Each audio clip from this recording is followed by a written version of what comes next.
అది మీరు ఎన్ని పదార్థాలతో అభిషేకం చేశారన్న దానికన్నా కోరిక ఎందుకు తీరుతుందో తెలుసా? మీరు ధ్యానం ఎలా చేస్తున్నారన్న దాన్ని బట్టి తీరుతుంది. ఈ మాట నా సొంతంగా చెప్తున్నానని మీరు అనుకుంటున్నారేమో.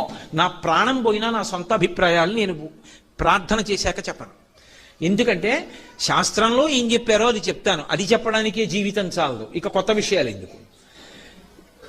ఆపాతాళ నభస్థలంత భవన బ్రహ్మాండమా విస్ఫురత్ జ్యోతిస్ఫాటికలింగమౌళి విలసత్పూర్ణేందువంతామృతై అస్తోకప్లుతమేకమీశమనిశం రుద్రాను వాకాన్ జపం ధ్యాయేత్ ఈప్సిత సిద్ధయే ధ్రువపదం విప్రోభిషించేచ్చివం.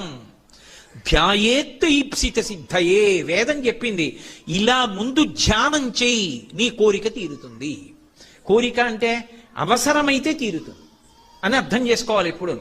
తెగని నేను అమెరికా అధ్యక్షుడిని అవ్వాలని కోరి అభిషేకం చేశానంటే అవలేదనకూడదు. ఆ కోరిక తీరితే నాకు అభ్యున్నతి